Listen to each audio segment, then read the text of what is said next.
na parte de segunda-feira, o primogênito de toda a criação. No Novo Testamento, o termo primogênito geralmente se refere a Jesus. Isso está em Lucas 2,7, em Romanos 8,29, Hebreus 1,6 e Apocalipse 1,5, incluindo as duas ocorrências em Colossenses também.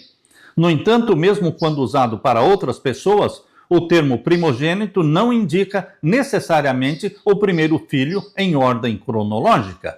Nem sempre significa o primeiro filho que nasceu.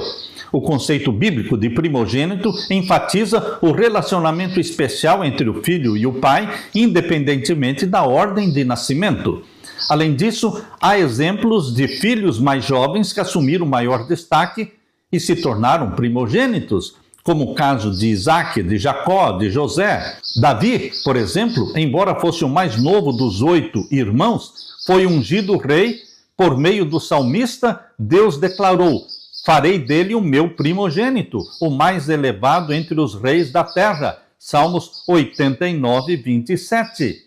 Davi é chamado primogênito, embora fosse o mais novo. O Senhor também disse a Moisés: Israel é meu filho, meu primogênito. Embora Esaú nascesse primeiro, Jacó é chamado de meu primogênito. Êxodo 4, 22. Nesse contexto, o termo primogênito transmite a ideia de supremacia, a ideia de importância, de excelência de caráter.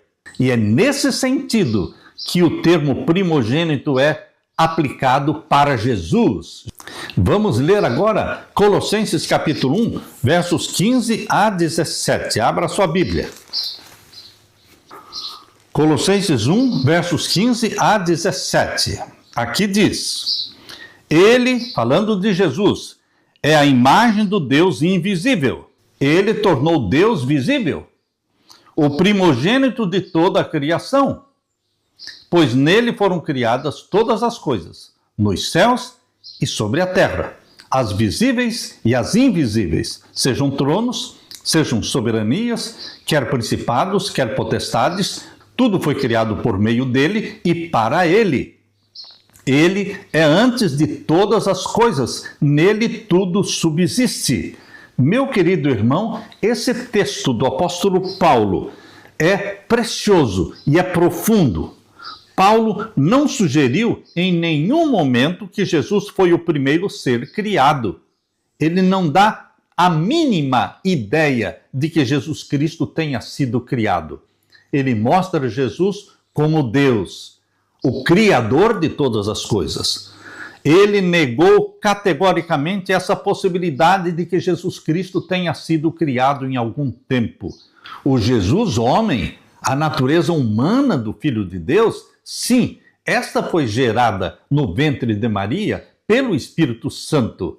O apóstolo Paulo destaca que Jesus criou todas as coisas. Elas foram feitas por meio dele e para ele. Colossenses 1,16. Essas expressões mostram que Jesus foi o agente pessoal por meio do qual Deus realizou a criação.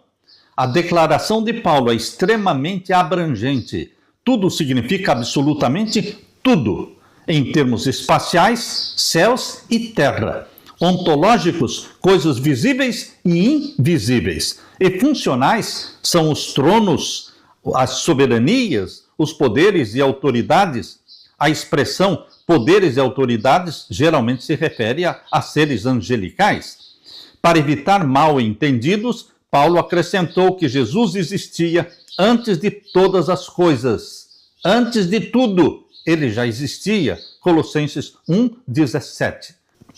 O termo grego pro, antes, pode indicar posição, o mais importante de todos, ou pode ter o sentido de tempo, existia antes de tudo ser criado. Porém, em todos os outros escritos de Paulo, essa expressão se refere ao tempo.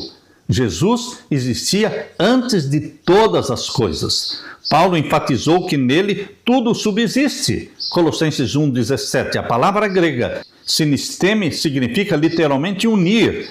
Jesus mantém todo o universo conectado, unido, não apenas como Criador, mas também como Redentor. Deus, o Criador, morreu por nós, mas não morreu como Deus. ele morreu como homem. A natureza divina é impossível morrer. Por isso Deus o Filho se tornou homem, assumiu a natureza humana, porque como homem ele morreu na cruz por mim e por você. É impossível que Deus morra, mas Jesus Cristo, homem, sua natureza humana morreu por você e ele ressuscitou. E ao ressuscitar, Jesus Cristo, o homem, ressuscitou. A natureza humana de Jesus morreu, foi enterrada. A natureza divina não morreu, não minguou, não diminuiu. E quando Jesus Cristo, o homem, ressuscitou, ele continua sendo o Deus homem. 100% Deus, 100% homem. Ele é o meu representante, ele é o meu advogado, ele é o meu juiz, ele é o meu irmão mais velho, Salvador e Senhor da minha vida. Aleluia!